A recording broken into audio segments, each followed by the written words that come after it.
We're very fortunate to be joined by a special guest, the CEO of Save the Children, Mat Tinkler. Firstly, for those listening, Matt, tell us a wee bit about Save the Children and what you do. Yeah, so I lead Save the Children, the operations in Australia and the Pacific. This is an organisation that's been around 107 years now, formed in 1919 in the aftermath of World War One, and it's a child rights organisation. So it's a secular, rights-based organisation. It seeks to help children achieve their potential, and that can be in the most fragile places like, Gaza or the Middle East or Myanmar, or right here in Australia. We operate in every state and territory here in Australia too, providing support to children home in Australia here. Excellent. We're very keen to get your thoughts.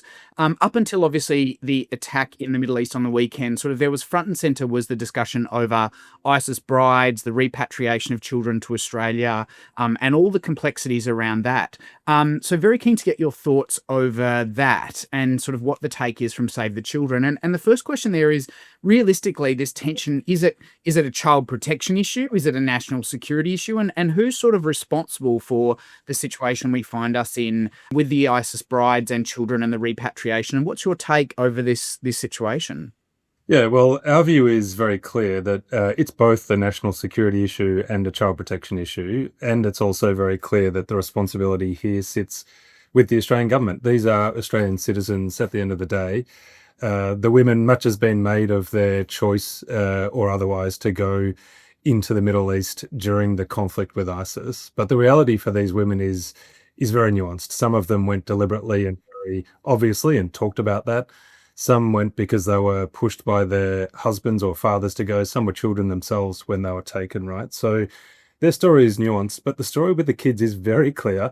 They are children, they are innocent. Some were born in the camp, some were born just prior to going. So we've got a group of kids, more than 20 children aged between 6 and teenagers, who have basically only known a childhood in these camps. So the only way we can guarantee their safety is to bring them home to Australia. They're Australian citizens with Australian passports. I've been to these camps. They're one of the worst places in the world to be a child, I can tell you for sure, having been to many difficult places. And every day these kids spend there, they are at significant risk. I love Save the Children. I think it's a great organisation. But it's very often I think that the conversation about ISIS brides and like these places in the world are so disconnected from our reality sitting here in Australia. And I was really lucky to go in, it must have been 2019 now, just before COVID. I went on the Australian Regional Leadership Initiative out to Jordan and Lebanon with Save the Children, and went to some of the Zartri refugee camp, and then some of the camps in the Bekaa Valley in Lebanon, which is like the do not travel zone, red zone. We had, government officials with us, and it was all, and we had the chance to meet with some of these people who, these aren't the ISIS brides, but these are refugees living in these countries that border Syria. And we were meeting with these Syrian refugees, and we got to meet a lot of children. And I think the thing that always stuck with me, I'll never forget, in Jordan, where we were at Zartri, and I said to some of the women, or the children, I think they were teenage girls, so they would be in their mid-20s, probably married now, well and truly married and with children. And I said to them, what do you hope for? And they said, we don't have hope. So this idea that you're talking about, this idea of having hope, is not something that they could even really conceptualize as like part of their life. And so when you actually start to see people understanding the world in that way, it becomes very, very real. And similarly, I went down to Cox's Bazar in Bangladesh a few years later with Save the Children as well, where even just the concept of adolescence is not even a thing for young girls. So, you're either a child or you're getting married. And so when you've been to these places, you start to really be able to sort of understand just the horrific conditions that these people are living in. But then how do you, how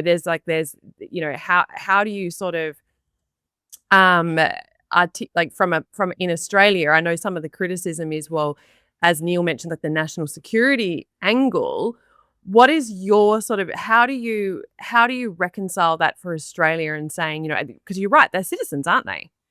And so we have an obligation legally to bring them home. Yeah. And you make a great point on hope, and that has been my experience too. And I tell you, the place where I found hope was most absent was Nauru in the offshore processing centre. Save the Children worked in those centres, providing support to children, and that that sense of being stuck without hope was something that was pervasive and extraordinarily damaging to children. Mm. But to go to the national security arguments, and this is what frustrates me about this debate so much, what the consistent advice has been to government from its own national security agencies for many years is the best outcome from a national security perspective is to bring them home. Why? Because they will never face justice in the Middle East. None of these women have been charged or tried or convicted. There's no prospect that they will be in the Middle East. We know who they are. The security agencies have been monitoring them very closely for a long period of time. Mm. If they come home, they have not only offered their full cooperation with law enforcement agencies and expect to be prosecuted if they've committed a crime, they've voluntarily said they would be subject to terrorism control orders, which is unprecedented. No one has ever done that. Said, I will submit to a control order so you can monitor every aspect of my life, ankle bracelet, house arrest, who I communicate with, who I associate with, because they are so desperate to get their kids home that they are prepared to do that if that's what it takes. So, and I know this to be the case because I've met these agencies for 7 years. I'm working on this thing, and they have told me their advice to government is to bring them home. So I think we're having a dishonest political debate on this at the moment, both from the government and opposition, because the opposition, when in government, had the same advice, did the same thing with a group of orphans in 2019. But we are ignoring that advice and going to the fear-based politics of demonizing these women and the choice they may have made, because the assessment is that's politically more palatable. So there's a couple of things to unpack here. You mentioned the political element. There's the national conversation, but also we're here in Victoria, so we hear the state-based conversation as well, where perhaps the government has known for a long time about settlement in Australia and not let the public know. And so then it becomes super political. And then you overlay that with communities, say the Syrian community, who are really against, obviously, these women being and children coming back to Victoria. So you're sort of like, it's a really big political moment after Bondi when it comes to ISIS, and they have claimed responsibility for Bondi. I think it was over the weekend.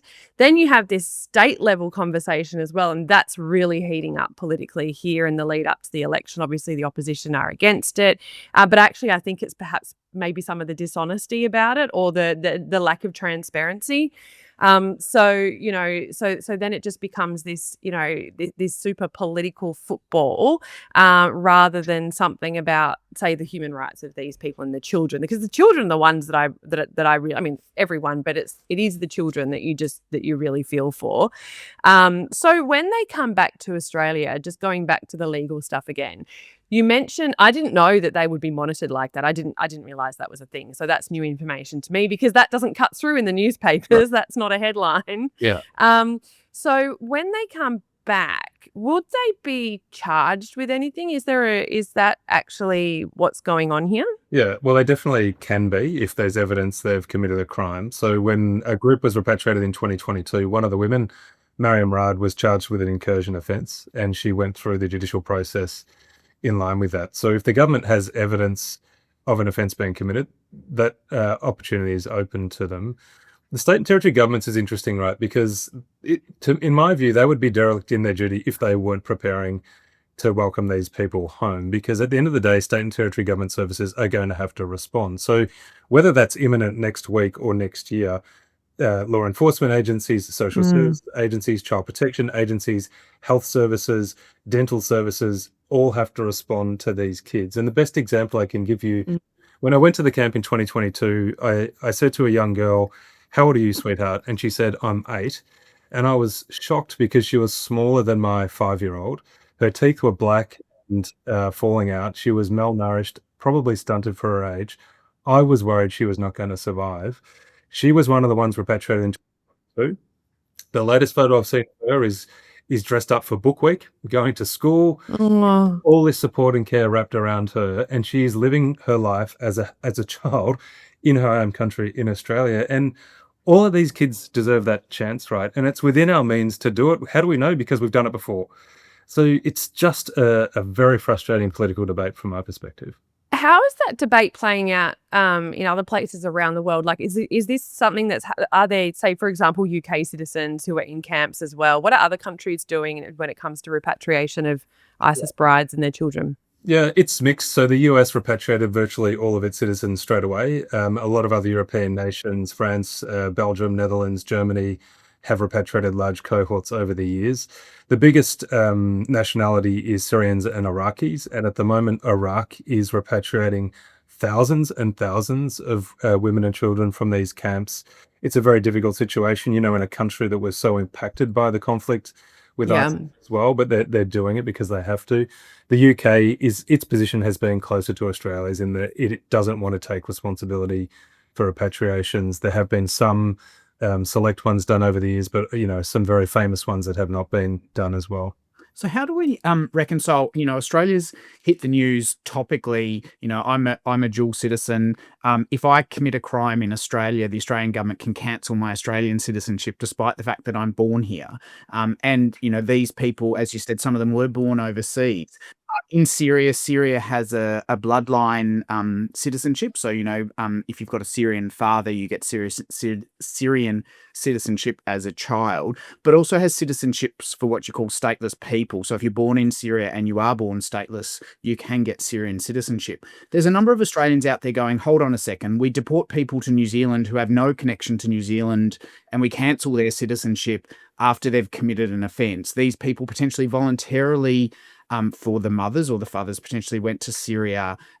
Why are we applying a different standard because their children are in the Middle East when, other Australians get their citizenship cancelled for arguably lesser offences than sort of this, and deported back to countries or party countries, even if they're Australian citizens? So what's sort of your take on the comparison there? Are we applying the same standards?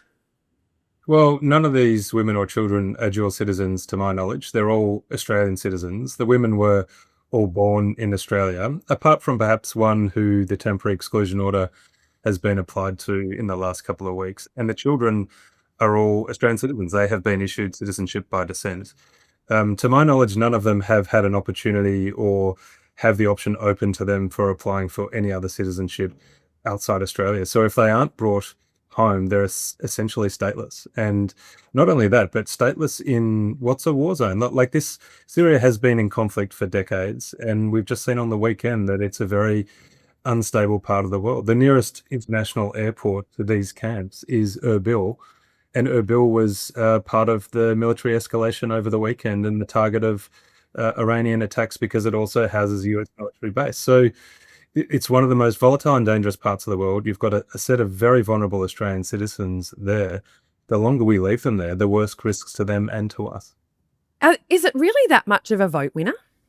No, not at all. It's like what is many votes. what is the politics of this? Like I do get, as we're seeing it play out a little bit in Victoria right now, but is it that much of a vote winner keeping these women out there? I mean, maybe with One Nation, but yeah, I saw that dynamic, but that's not been the historical dynamic. That's a new thing. That the rise of One Nation is very, very new phenomenon. Well, my view is we elect leaders to make hard decisions. Sometimes those decisions are popular, sometimes they're not.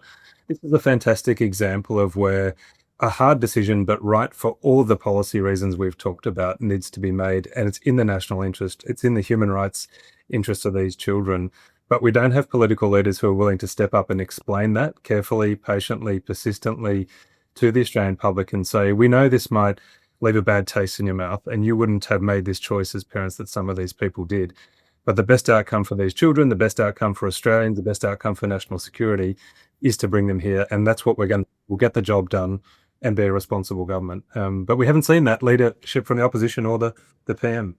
And what happens in 5 years if they stay there or come home? So, regardless of the situation, play forward. I think you've given a great example of a young girl who you met who was repatriated on an earlier occasion as a potential outcome if they're repatriated to Australia. What happens if they remain in this camp? I think it's the Al-Roj detention camp in northeast Syria. I think operated by the Kurdish militia, if I'm correct, around that as well. So.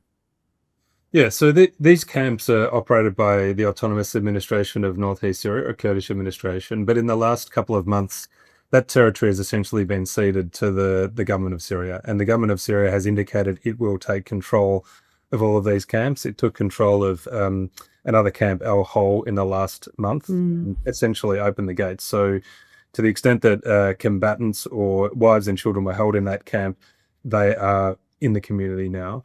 It's anyone's guess what happens in the region at the moment, but the analysis suggests that the government of Syria will likely take over these camps from the autonomous administration as well, at which point we don't really know what will happen. Most likely people will be able to leave, in which case, if they have passports, if they can find their way to an international airport, if they have the means and permissions, then they will be able Yeah. to come home. You add all of those layers onto it. It's like, if they can get there, if they have permission, if they have the means to get there. And, as someone who's been to these, not those particular camps, but similar camps in the region, just, that people having the means is just not really a thing either.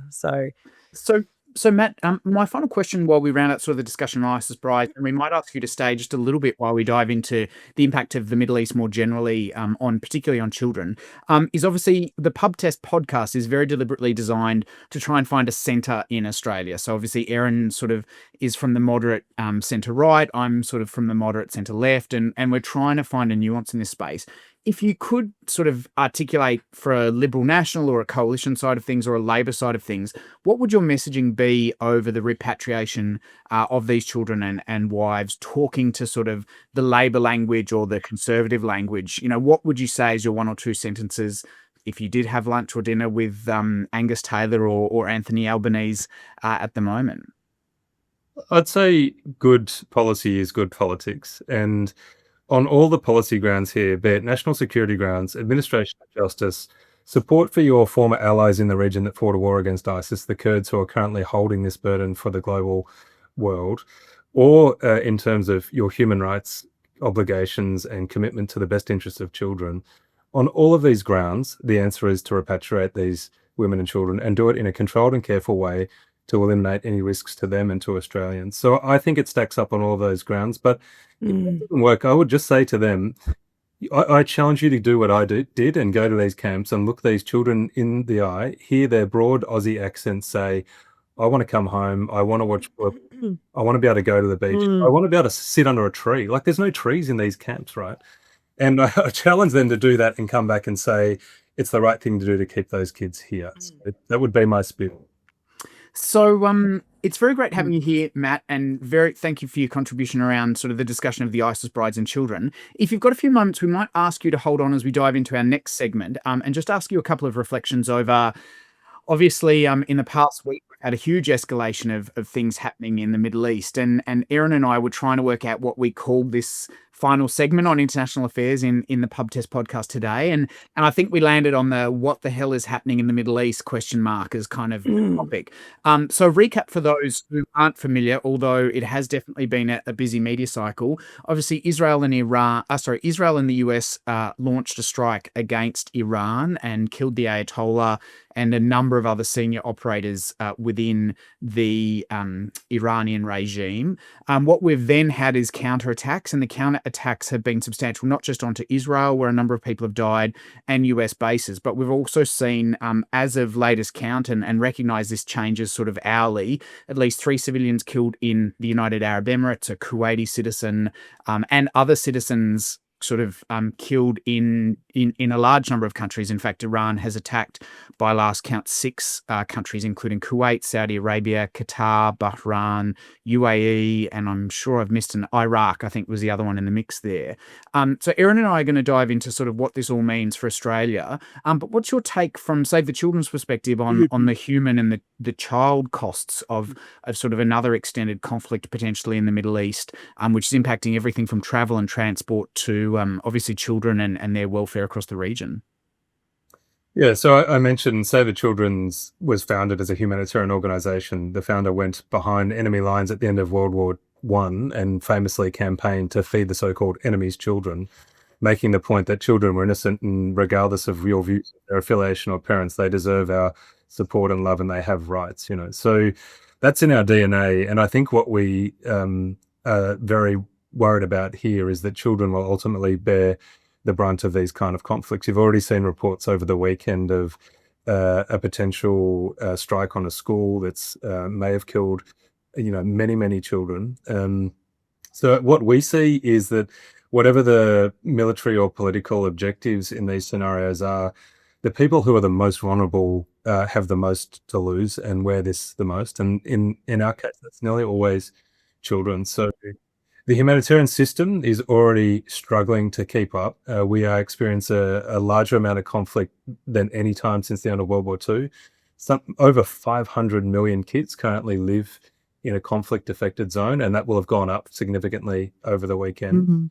So we're very worried for the impact on their rights. We're very worried about the ability of the humanitarian system to take another significant conflict and be able to respond, in a way that is meaningful to that. And it's very concerning to see where this is going to play out.